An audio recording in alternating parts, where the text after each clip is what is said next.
जय हिंद दोस्तों, स्वागत है आपका मेरे ऑफिशियल यूट्यूब चैनल सूरज सोनी मैथ एकेडमी में। दोस्तों, जैसा कि आप जानते हैं आपका बोर्ड एग्ज़ाम नज़दीक आ गया है और दोस्तों आपके बोर्ड एग्ज़ाम में हर सब्जेक्ट से 70 नंबर के प्रश्न पूछे जाते हैं, अर्थात पूर्णांक 70 नंबर का होता है। दोस्तों, जिनमें से 20 नंबर के बहुविकल्पी प्रश्न पूछे जाते हैं जबकि 50 नंबर के हल करने वाले प्रश्न पूछे जाते हैं। तो दोस्तों 70 में से 20 नंबर के बहुविकल्पी प्रश्न पूछे जाते हैं, अर्थात बहुविकल्पी प्रश्न भी आपके एग्ज़ाम के लिए बहुत इम्पोर्टेंट होने वाला है।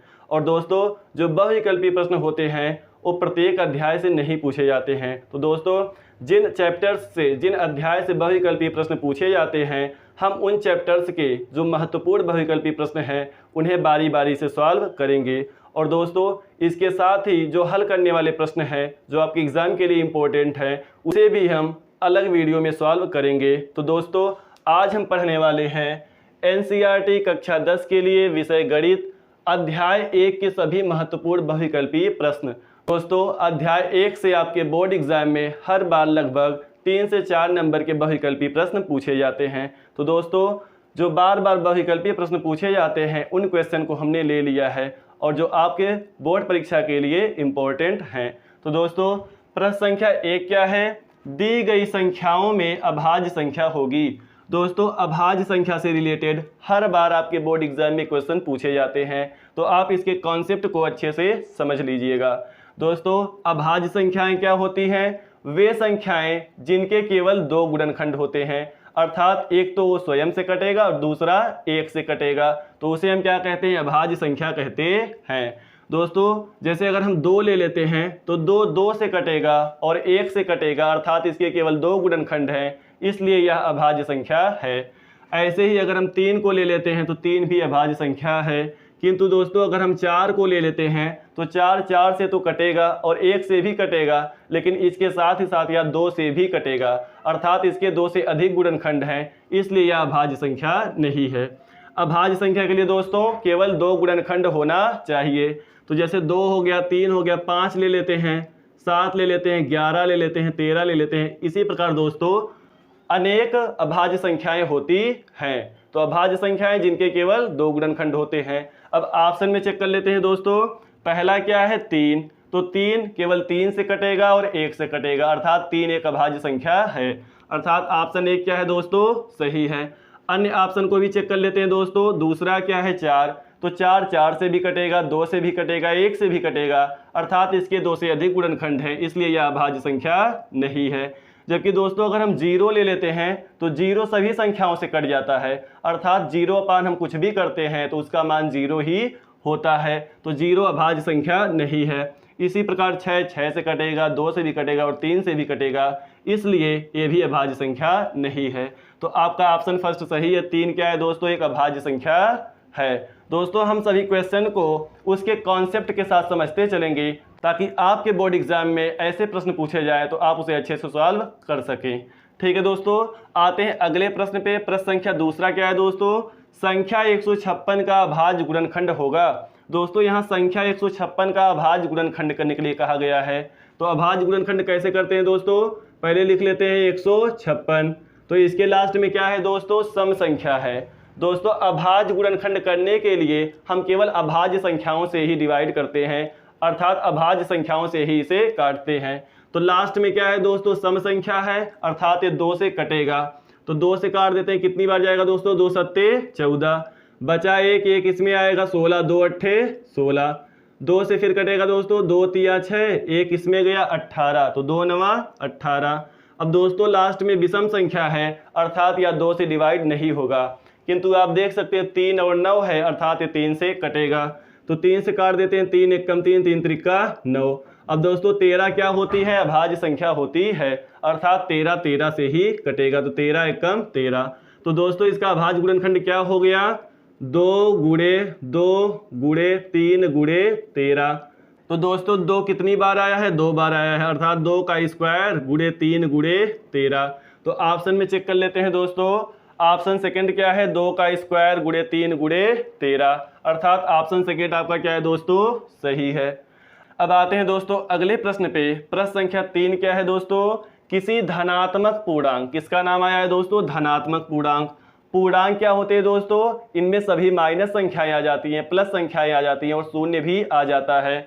किंतु धनात्मक पूर्णांक तो यह 1 से लेकर अनंत तक होगा, अर्थात ना तो इसमें ऋणात्मक संख्या आएगी और ना ही 0 आएगा।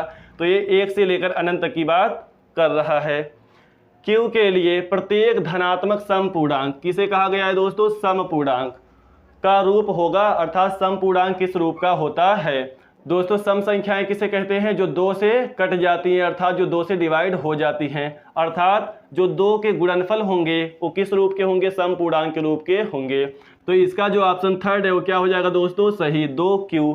क्योंकि अगर हम Q का मान 1 2 3 4 अर्थात धनात्मक संख्याएं रखते हैं तो ये सभी सम संख्याएं प्राप्त होंगी।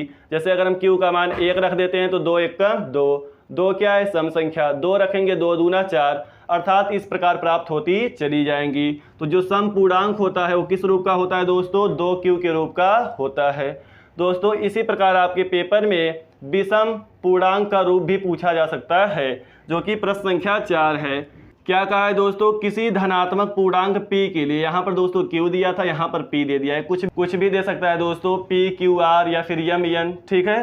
तो P के लिए प्रत्येक धनात्मक विषम पूर्णांक का रूप होगा दोस्तों। यहाँ पर कहा गया है विषम पूर्णांक, तो विषम पूर्णांक क्या होते हैं, 1 3 5 7। तो दोस्तों जो विषम पूर्णांक होता है वह 2P + 1 के रूप का होता है, अर्थात ऑप्शन 4 क्या है दोस्तों, सही है। क्योंकि दोस्तों यदि हम इसमें 1 रखते हैं तो कितना प्राप्त होगा, 2 1 कम 2 1 3, 1 जोड़ देंगे, 2 रखते हैं तो 2 दूना 4, 4 और 1 5, तो 3 5, ये सब क्या है दोस्तों, विषम पूर्णांक हैं। अगर अन्य ऑप्शन को हम चेक कर लेते हैं, जैसे ऑप्शन सेकंड को चेक कर लेते हैं, अगर यहाँ 1 रखेंगे कितना आ जाएगा दोस्तों, 1 1 2 आ जाएगा, 2 क्या है, सम पूर्णांक है, बट हमें चाहिए क्या, विषम पूर्णांक। तो दोस्तों प्रत्येक जो सम पूर्णांक होता है वह 2Q के रूप का होता है और प्रत्येक जो विषम पूर्णांक होता है वह 2Q + 1 या फिर Q के स्थान पे हम P ले सकते हैं, 2P + 1 के रूप का होता है। तो इसे दोस्तों आप याद रखिएगा। अब आते हैं दोस्तों प्रश्न संख्या 5 पर। यदि 26 और 156 का लासा 156 है दोस्तों, इन दोनों संख्याओं का लासा में दिया है 156, तो मासा का मान है, तो हमें मासा ज्ञात करना है दोस्तों। एक फार्मूला होता है, दो संख्याओं का गुणनफल बराबर मासा गुणे लासा, अर्थात अगर हम पहली संख्या को फर्स्ट मान लेते हैं गुणे सेकेंड, अर्थात पहली संख्या गुणे दूसरी संख्या बराबर होता है दोस्तों मासा गुणे लासा। दोस्तों यहाँ पर हिंदी में दिया है, आपके पेपर में इंग्लिश में भी दे सकता है। तो लासा को इंग्लिश में कहते हैं LCM और मासा को इंग्लिश में कहते हैं HCF। तो दोस्तों हमें क्या याद करना है, मासा अर्थात HCF याद करना है। तो अगर आप यहाँ से मासा याद करेंगे तो लासा क्या होगा दोस्तों, नीचे चला आएगा, या फिर अगर लासा याद करने के लिए कहता तो लासा याद करते तो मासा नीचे चला आता। तो दोनों में से कोई भी प्रश्न पूछेगा आप यही फार्मूला लगाएंगे। तो दोस्तों हमें दिया गया है 26 और 156 का लासा 156 है, लासा दिया है, मासा पूछा गया है, तो मासा निकालेंगे तो लासा नीचे चला आएगा, अर्थात हो जाएगा मासा बराबर पहली संख्या गुणे दूसरी संख्या बटा लासा। ठीक है दोस्तों, पहली संख्या क्या है 26 और दूसरी संख्या है 156, अर्थात 26 गुणे 156 बटा लासा कितना दिया है दोस्तों 156 बटा 156। तो दोस्तों 156 कट जाएंगे, कितना बचा 26, अर्थात मासा कितना आ गया है दोस्तों 26। तो 26 ऑप्शन सेकंड में, अर्थात ऑप्शन सेकंड सही है। अब आते हैं दोस्तों प्रश्न संख्या 6 पर। संख्या 144 के अभाज्य गुणनखंडन में अभाज्य गुणनखंडों की घातों का योग होगा। दोस्तों पहले हमें 144 का अभाज्य गुणनखंड करना है, फिर जो अभाज्य गुणनखंड होंगे उनके घातों का योग अर्थात जोड़ हमें निकालना है। तो पहले इसका हम क्या कर लेते हैं दोस्तों 144 का अभाज्य गुणनखंड, तो यहाँ कर लेते हैं दोस्तों 144 का अभाज्य गुणनखंड। लास्ट में सम संख्या है अर्थात या 2 से कटेगा, तो 2 से काट देते हैं, 2 सत्ते 14, 2 दूना 4, 2 तिया 6, 12 हो जाएगा, 2 छक 12, फिर 2 से कटेगा, 2 1 कम 2 बचा 1 जाएगा, इसमें 16, 2 अट्ठे 16, 2 9 18, आप कितने से कटेगा दोस्तों 3 से, 3 त्रिका 9 और 3 1 कम 3।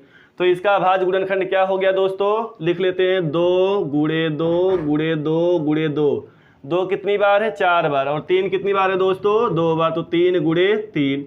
इसे घात के रूप में लिख देते हैं दोस्तों, 2 कितनी बार है 4 बार, अर्थात 2 की घात कितना हो जाएगा 4, गुणे 3 कितनी बार है, 2 बार, अर्थात 3 की पावर कितनी हो जाएगा दोस्तों, 2। तो हमें कहा गया है 144 के अभाज्य गुणनखंडन में अभाज्य गुणनखंडों की घातों का योग।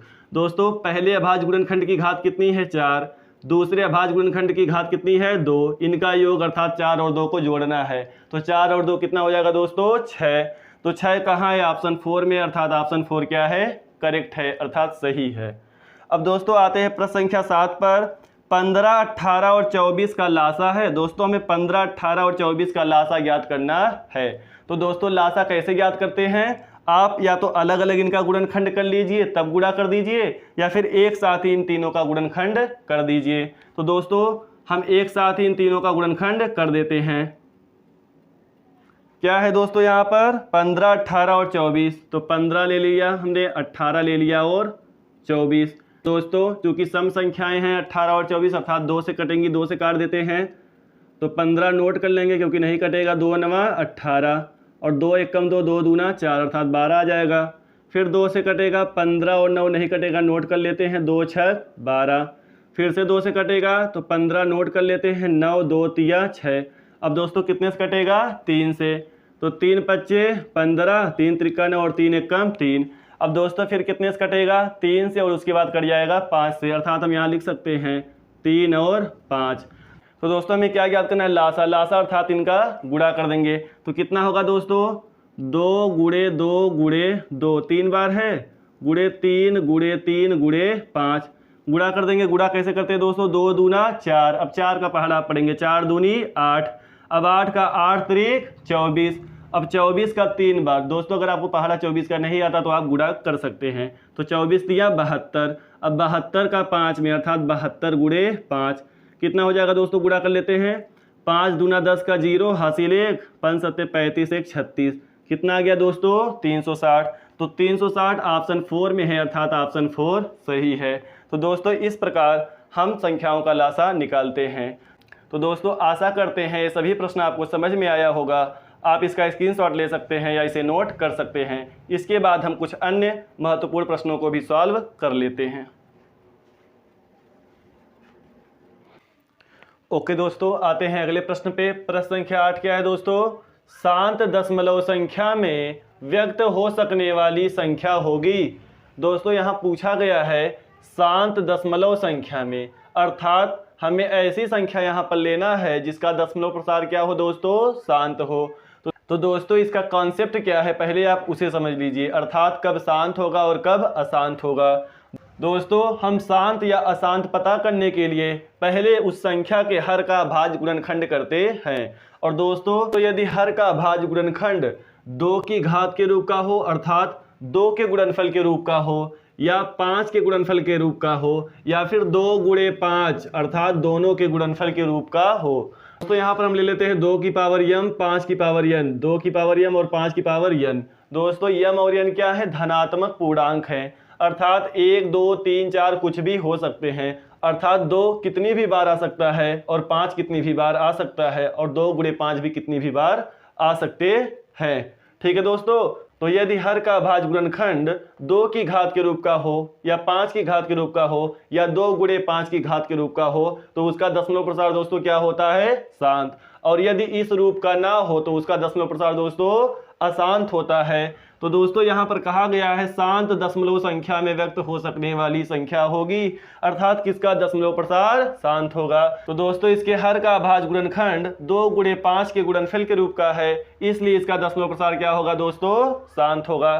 जबकि यहाँ पर आप देख सकते हैं 2 गुणे 5 के साथ 7 भी है, इसलिए इसका अशांत होगा। इसी प्रकार यदि हम इसका अभाज्य गुणनखंड करेंगे तो इसका भी अशांत होगा, और यहाँ पर 17 है तो 17 का तो 17 ही रहेगा, तो ये भी क्या होगा दोस्तों, अशांत होगा। तो इस प्रकार आप बता सकते हैं कि कौन सी संख्या शांत है और कौन सी संख्या अशांत है। अब दोस्तों आते हैं प्रश्न संख्या 9 पर। बताइए कि 129 बटा 2 की घात 2 गुणे 5 की घात 7 के दशमलव प्रसार में दशमलव के बाद कितने अंक होंगे। तो दोस्तों इस प्रकार के प्रश्नों को हल करते वक्त पहले हम क्या करते हैं, जो हर होता है इसे इस प्रकार बनाते हैं कि 1 के बाद 0 बचे, अर्थात इसे या तो हम 10 के रूप में बना सकते हैं, 100 के रूप में बना सकते हैं, 1000 के रूप में, 10,000 के रूप में, इस प्रकार हम बना सकते हैं। अर्थात एक लिखने के बाद दोस्तों कितना भी शून्य आ सकता है। और दोस्तों हम जानते हैं जितना शून्य नीचे होता है उतने अंक पर ही दशमलव लग जाता है। तो इस प्रकार हम आसानी से बता सकते हैं कि इसके दशमलव प्रसार में दशमलव के बाद कितने अंक होंगे। तो दोस्तों इसका हल कर लेते हैं।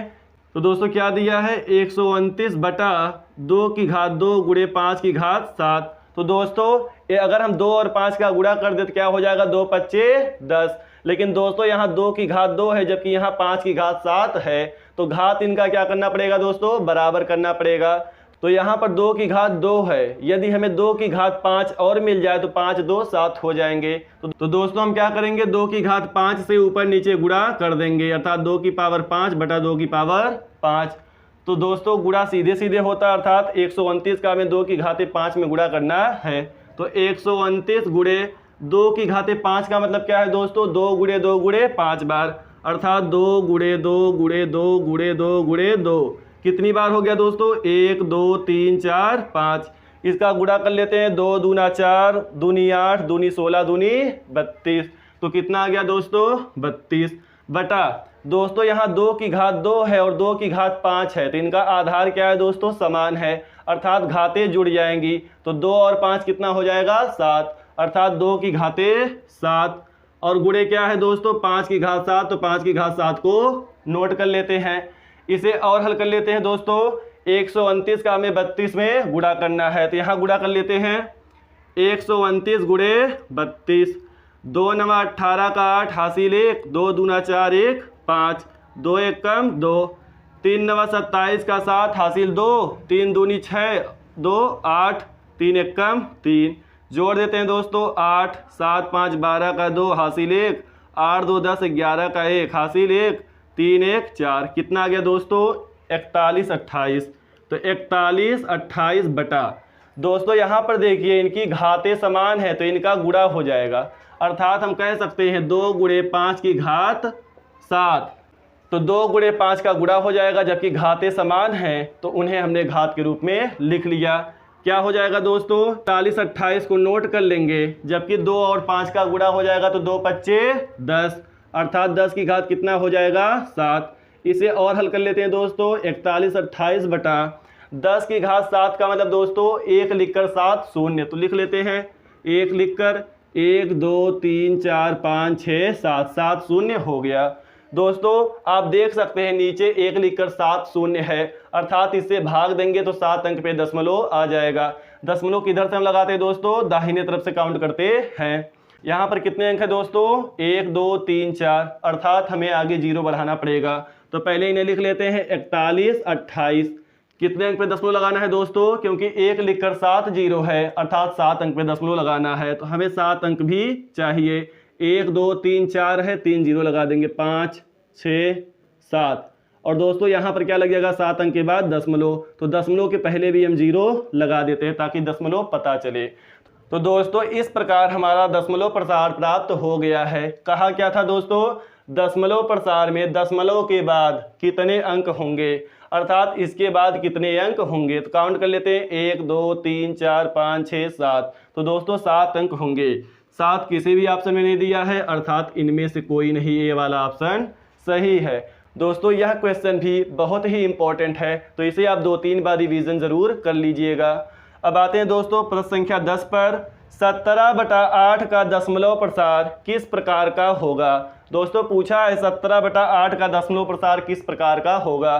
तो दशमलव प्रसार 2 प्रकार के हो सकते हैं, या तो शांत या तो अशांत। तो दोस्तों शांत अशांत हम पता करने के लिए क्या करते हैं, हर का अभाज्य गुणनखंड करते हैं। हमें क्या दिया है, 17 बटा 8। यदि आप 8 का अभाज्य गुणनखंड करते हैं तो 2 चौक 8, 2 दूना 4, 2 एकम 2। कितना आया दोस्तों, 2 गुणे 2 गुणे 2, अर्थात 2 3 बार आया, तो 2 की घात कितना हो गया दोस्तों, 3, अर्थात 17 बटा 2 की घात 3। दोस्तों अभी बताया गया यदि हर का अभाज्य गुणनखंड 2 के गुणनफल के रूप का हो या 5 के गुणनफल के रूप का हो या 2 गुणे 5 अर्थात दोनों के गुणनफल के रूप का हो तो उसका दशमलव प्रसार शांत होता है। तो दोस्तों इसके हर का जो अभाज्य गुणनखंड है वह 2 के गुणनफल के रूप का है, अर्थात इसका दशमलव प्रसार किस प्रकार का होगा दोस्तों, शांत होगा, अर्थात ऑप्शन ए क्या है, सही है। तो दोस्तों आशा करते हैं प्रश्न भी आपको समझ में आया होगा। आप इसे पोज करके नोट कर सकते हैं या इसका स्क्रीनशॉट ले सकते हैं। दोस्तों आपने स्क्रीनशॉट ले लिया होगा। दोस्तों आज हमने अध्याय 1 के जितने भी बहुविकल्पी प्रश्न थे जो आपके बोर्ड एग्जाम के लिए इम्पोर्टेंट थे उसे हमने सॉल्व किया। दोस्तों इसी प्रकार हम अन्य चैप्टर्स के भी बहुविकल्पी प्रश्न एवं जो हल करने वाले प्रश्न हैं उन्हें भी सॉल्व करेंगे। तो दोस्तों वीडियो देखने के लिए धन्यवाद। मिलते हैं नेक्स्ट वीडियो में। तब तक के लिए जय हिंद, जय भारत, वंदे मातरम।